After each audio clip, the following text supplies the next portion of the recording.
Fala pessoal, aqui é o Mestre Nacional Luciano Juste e hoje vamos falar sobre a disputa eletrizante pelo terceiro lugar no Speed Chess Championship 2024 entre o Grande Mestre Nakamura e o Grande Mestre Hans Niemann. Vamos destacar as melhores jogadas e, é claro, a incrível partida que Niemann surpreendeu a todos. Se você curte xadrez rápido, já deixa seu like e se inscreve aqui no canal. No Speed Chess Championship 2024, o Grande Mestre Nakamura venceu o Grande Mestre Hans Niemann pelo placar de 21-9, dominando os segmentos 5+1, 3+1 e 1+1. Mas Niemann também brilhou em uma partida no ritmo 5-1, onde conseguiu uma vitória espetacular, mostrando sua habilidade no xadrez rápido. Esse é o principal evento rápido do Chess.com, com um prêmio total de $173 mil. Quer ver os melhores momentos e mais emocionantes dessa partida? Confiram o vídeo completo para uma análise mais detalhada deste grande evento. Vamos lá então, vamos ver a partida do Niemann brancas, Nakamura pretas. A partida começou com E4, E5, cavalo F3, cavalo C6, bispo B5, uma abertura Ruy Lopes, jogou aqui A6, uma variante Morph, né?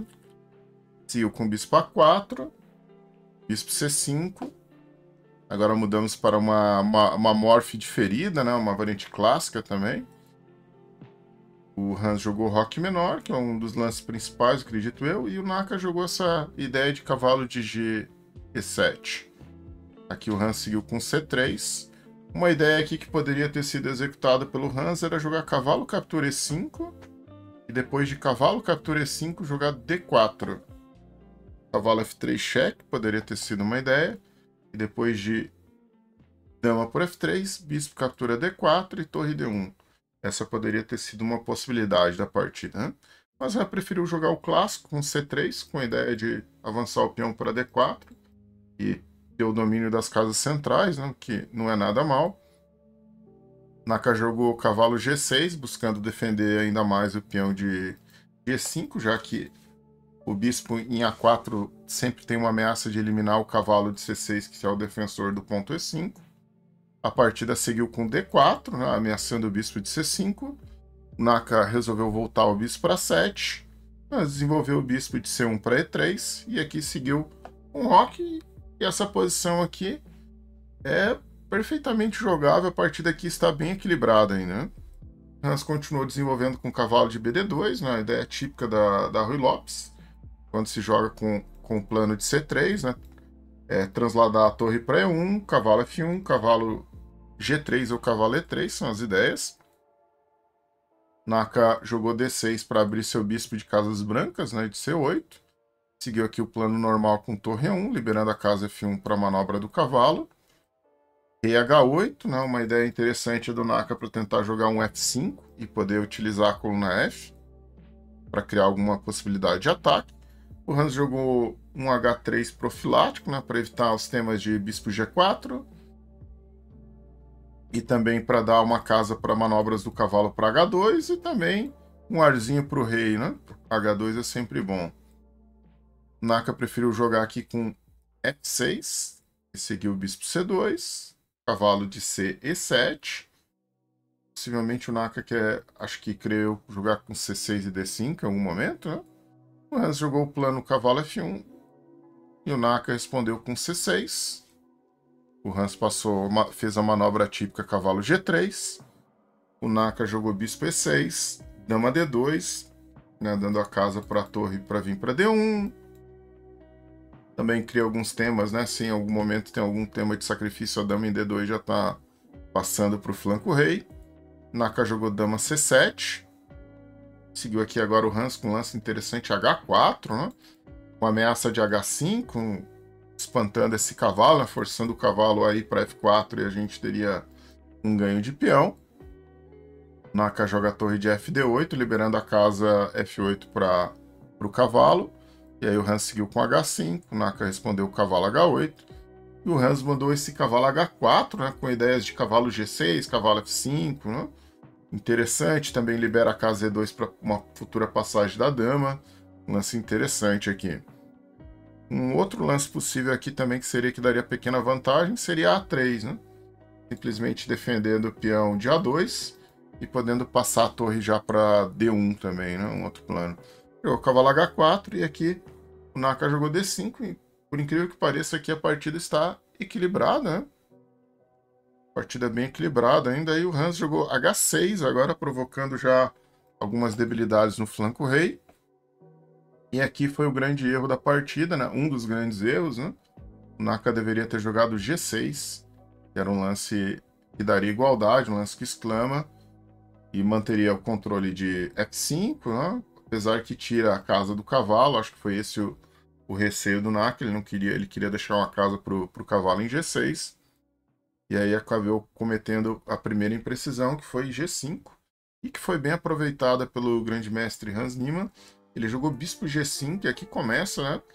Sacrifício interessante, já que as peças do Naka estão meio descoordenadas, né? Estão bem longe do flanco do rei aqui, algumas peças também. F por G. Cavalo G8 poderia ter sido um outro lance, mas posição claramente melhor para as brancas. Naka tomou em G5, F G5. Seguiu aqui dama captura G5. Cavalo de E foi para G6. O Hans deu esse chequezinho em F6, né? Naka teve que jogar rei G8, única. E aqui temos um outro momento interessante, né?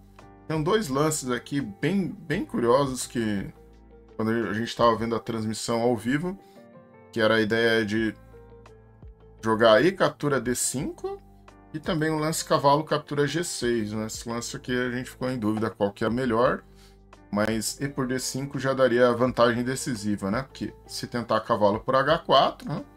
Seria um erro também, porque temos D por E6 e a posição aqui é desesperadora para o Naka. Hans preferiu capturar em G6. Obviamente o Naka não pode capturar de cavalo porque o bispo de E6 estaria sem defesa. Então ele jogou H por G6. O branco continua com uma pequena vantagem aqui. Seguiu E por D5. Uma outra ideia poderia ter seguido é D por E5 também. Dama F7 seria uma opção. Dama captura F7. Bispo captura F7, E por D5 e C por D5. Ou mesmo bispo D5 e bispo B3. Daria uma pequena vantagem para as pretas. Então Hans preferiu jogar E por D5. Naka jogou bispo captura D5. E aqui o Hans jogou torre captura E5, né, ameaçando o tema de torre E7. Temos tema de mate aqui em G7, né, vindo. A ideia seria cortar a ligação da defesa da dama de G7. Um outro lance possível teria sido bispo captura G6, seria um lance interessante. Torre D6 para tentar defender. H7 cheque. Obviamente dama por E5 seria um lance que interroga por causa do lance cavalo captura G6. A gente perderia aqui uma peça, mesmo continuando com H7. Simplesmente rei por H7. E aqui a vantagem seria decisiva para as pretas. Então o lance aqui seria correto, seria H7 primeiro. Cavalo captura H7. Bispo captura H7. Rei captura H7 e dama E5 com igualdade também. Um certo equilíbrio aqui. O Hans prefere jogar torre E5. Seguiu dama F7, uma técnica bem lógica aqui do Naka, tentar trocar as peças, né, para tentar aliviar o ataque. Mas aí o Hans joga dama G5, continua com a ameaça de torre E7, né? E aqui o Naka comete um erro que foi um erro decisivo agora para a partida, né? O resultado final da partida. Ele jogou simplesmente cavalo E6, interroga, né? Ele deveria ter jogado torre E8, com a ideia de tentar evitar e tentar trocar também um pouco das peças, né? Tentar trocar as torres, talvez torre de A E1 seria o lance que o Hans poderia ter jogado, né? E depois de torre por E5, torre por E5, torre E8.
cavalo H4, né? Com a ideia de, quando o bispo sair de G6, ter acesso à casa G6 com o cavalo.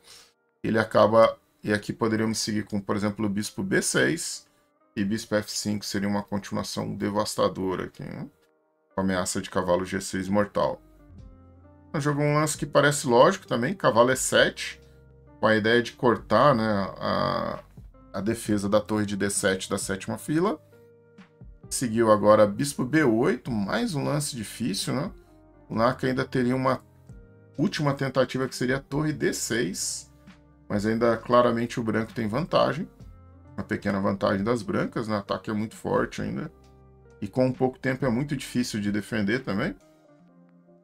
A partida seguiu com o bispo B8 interrogando, e agora o Hans faz uma sequência brilhante, né? Um sacrifício extraordinário.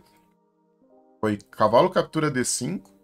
Uma outra ideia que ele poderia ter jogado é bispo D3, e poderia ter seguido, por exemplo, bispo H2, né? Cheque. Rei por H2. Simplesmente tentar defender as múltiplas ameaças, né? De tentativas de mate. Aqui o branco está realmente muito ganho. A partida seguiu com o cavalo D5. E aqui o Naka capturou de torre, né? Tentando evitar o tema de torre E7, porque a dama está ameaçada. Mas aí ele esqueceu que, como o bispo trancou aqui a nossa última fila, a gente tem um brilhante lance de mate da gaveta com dama F6. Lance brilhante aqui do Hans. E terminou essa partida aqui com uma bela vitória dele, né? Uma das vitórias aqui mais bonitas aí nesse Speed Chess. E é isso. Pessoal, não esqueçam aí de deixar um like. Comente aí o que vocês acharam desse match do Hans e o Naka. Será que realmente o Hans mudou? O Hans evoluiu? O que você acha sobre isso? Não esqueça de deixar o follow. Sigam o canal se vocês não seguem. E até um próximo vídeo. Valeu, pessoal! Fui!